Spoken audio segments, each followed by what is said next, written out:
भैया लोगों ने दो बातें बोली। एक तो उन्होंने कहा कि जैसे सबको लग रहा था कि नहीं बढ़ाया, लेकिन भैया ने एक उंगली मारी कि उसमें जो निकालने की कोशिश करनी चाहिए उसमें से। एक तो उन्होंने कहा कि 2 हाइक कम से कम और होंगी, सारे सहमत हैं इसमें, उनके सदस्य एफओएमसी के जो फैसले लेते हैं, लेकिन इस बार उन्होंने पॉज कर दिया है। तो इस बार पॉज का मतलब ये नहीं कि आगे ब्याज दरें नहीं बढ़ेंगी, क्योंकि सारे सदस्य चाहते हैं कि 2 हाइक कम से कम और हों। टर्मिनल रेट 5.6% पे बैठ रहा है, जो कि आधा % की हाइक कह रहा है। अब जुलाई में करेंगे, फिर 1 महीने का गैप है मीटिंग में, फिर बैक टू बैक 2-3 मीटिंग है। तो एक तो उन्होंने ये गुगली दी।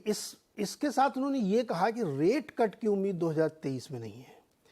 मार्केट इस बात को हल्का सा डिस्काउंटिंग दे रहा था कि रेट कट हो सकता है, तो एक बार बढ़ाएंगे, पॉज करेंगे, फिर दिसंबर-नवंबर वाली बैठक में रेट कट होगा। तो उसकी संभावना उन्होंने खत्म कर दी कि रेट कट तो होगा ही नहीं, 24 में हो सकता है। अब ये 2 बार करेंगे कि नहीं करेंगे, इस पे आप लोग गेस कर सकते हैं। लोग ऑड एंड इवन के पोल चला सकते हैं कि डेटा डिपेंडेंट है और 4% से नीचे इन्फ्लेशन आ गया तो हो सकता है ना कट करें। ये सब चीज़ें मार्केट देखेगा। लेकिन इंपॉर्टेंट यहाँ पे है कि 2 हाइक की एक उन्होंने क्या तलवार लटका दी है ना। अब इसको आप डिस्काउंट करिए, तो डिस्काउंट अगर आपने कर लिया तो आप एक फ्रेंजी में जाएंगे। ये तो सबको मालूम है, लेकिन इसमें 2 चीज़ें मैं और कहूँ। उन्होंने अपनी बात में कंट्रडिक्शन किया। मुझे कल उनके ऊपर उनकी बातचीत में मेरी रात खराब की, उन्होंने 1:30 बजे तक मुझे जगना पड़ा इस चक्कर में। ऐसे तो ओटीटी सीरीज वैसे निपटाते हो, वो फ्राइडे नाइट में, एंटरटेनमेंट फैक्टर होता है, वो फ्राइडे नाइट में, और ये मतलब वर्किंग डे के बीच में 1:30 बजे रात तक मुझे नींद नहीं आ रही थी। मुझे कल पॉलिटिकल प्रेशर देखा उनके ऊपर। अब मैं बताता हूँ कैसे। देखिए, उन्होंने कहा कि जो जीडीपी है उसको अपग्रेड कर रहा हूँ मैं 0.4 से 1% तक, ठीक है। अनएम्प्लॉयमेंट एक्सपेक्टेड है 4.1% पर, जो पहले वो 3.7% लेके चल रहे थे। कोर इन्फ्लेशन उन्होंने 3.9% का एस्टिमेट ले लिया, जो पहले वो 3.6% ले रहे थे। अब एक तरफ आप इकोनॉमी को इतना बूम बढ़ा रहे हैं, और दूसरी तरफ आप कह रहे हैं कि चीज़ें अब नॉर्मलाइज हो रही हैं, बढ़िया चल रहा है, और आप कह रहे हैं कि 5.6% पे हम पॉज ले रहे हैं। ये साफ दिख रहा था कि पॉलिटिकल प्रेशर में उन्होंने ऐसा किया है। मन नहीं कर रहा था, मन नहीं था, उनका मन नहीं था। उनके चेहरे से लग रहा था उनका मन नहीं था कि एक हाइक मुझे कर लेने दो, लेकिन दबाव में उन्होंने नहीं किया है। और ये अब वो साथ में उन्होंने कहा कि अब 3 महीने का डेटा देख के हम लोग आप बेसिकली कह रहे थे वो एक हाइक चाह रहे वो एक चाह रहे थे, हर तरफ चीज वही कह रहे थे, लेकिन करा नहीं उन्होंने। सारे आप अपना क्यों अपग्रेड कर रहे हैं फिर, बताइए ना आप। अगर इकोनॉमी इस तरीके, देखिए, रेट कट कभी भी महंगाई से जुड़ा नहीं होता, ये भ्रम है। वो ग्रोथ से जुड़ा होता है। अगर आपकी इकोनॉमी इतनी अच्छी ग्रो कर रही तो आप रेट कैसे नहीं काटोगे, या काट लोगे? आप बताओ ना मेरे को, इकोनॉमी बूम कर रही तो आपको रेट कट क्यों करना है? इसलिए मुझे लगता है कि मार्केट में चूंकि बहुत ज़्यादा तेज़ी का माहौल बना हुआ है, चुनाव है वहाँ पे, बाइडेन साहब के ऊपर इतना प्रेशर है, तो ये फैसला उसके तहत लिया गया। लेकिन चलती गरम गाड़ी है दोस्त। एक शो चलता था आवाज़ में बहुत पहले कि चल रही तो गाड़ी, अब तेज़ी है तो है, क्या कर सकते हो आप। ये सब बाद में देखा जाएगा। तो ये कहानी है भाई। पॉज आया, और जैसे कल कमाई का अड्डा में चर्चा हो रही थी, एक हॉकिश पॉज आया है। तो दरों में कोई छेड़छाड़ इस बार नहीं हुई है। अच्छा, पॉज नहीं है, यूएस में उसको कहते हैं स्किप किया। जब पॉज का टर्म लेते हैं तो बेसिकली होता है थोड़ी सी इलॉन्गेटेड पॉज की साइकिल, रुक गए। तो दरअसल फेड है स्किप्ड, ऐसी हेडलाइंस ग्लोबली आपको नजर आएंगी। ये कहानी है। सरप्राइज ये है कि वो जो डॉट प्लॉट है वो दिखा रहा है हॉकिशनेस का तड़का, वो दिखा रहा है 5.6 तक का टर्मिनल।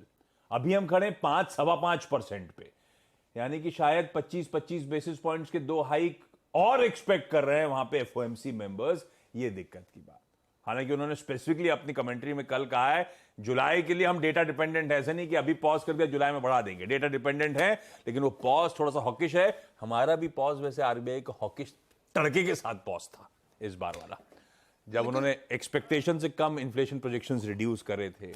बट अपने यहाँ जो है ना, अरे अपने, मैं तो ऐसे कह रहा, अपना तो पॉज ही है, अपना स्किप नहीं है, अपना पॉज है, लेकिन हॉकिश तड़का फेड का भी था। इस पॉज में भी कुछ दिक्कतें, और इसीलिए वो डाउ का इंटरडे चार्ट स्क्रीन पर आएगा। 60 पॉइंट के दबाव के साथ हम उस पॉलिसी के अनाउंसमेंट का इंतजार कर रहे थे।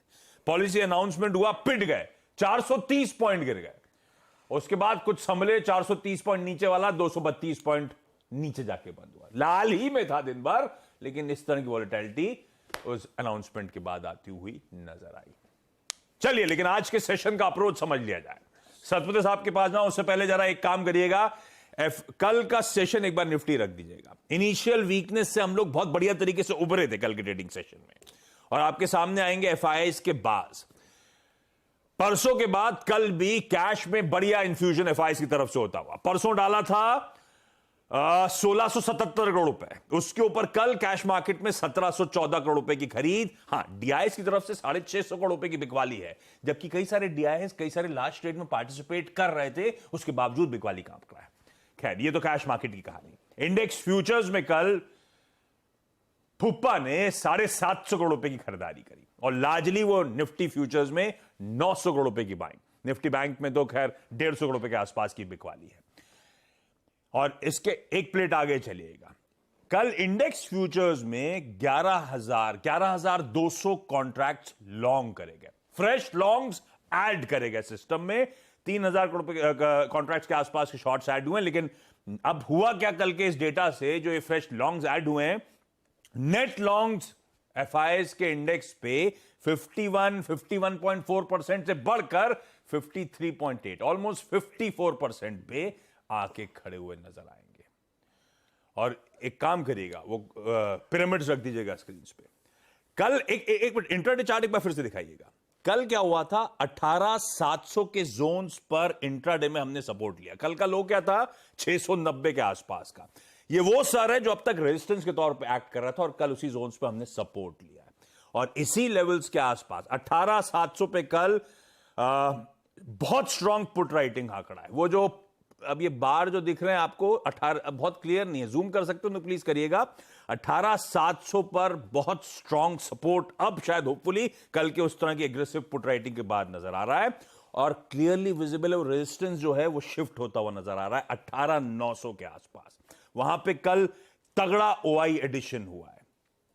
तो ये कहानी है, 18,700 नीचे की तरफ, 18,900 पे तगड़ा एडिशन। वो दायरा थोड़ा सा ऊपर की तरफ सरकता हुआ आपको बढ़िया तरीके से नजर आएगा। और 18,900 फिर वो जोन हो गया जो रिकॉर्ड हाइस के आसपास है। तो रिकॉर्ड हाइस के आसपास बाजार का बिहेवियर कैसा रहेगा उसको गॉज करने की जरूरत। लेकिन सतपुर साहब, निफ्टी बैंक का अप्रोच क्या रखें?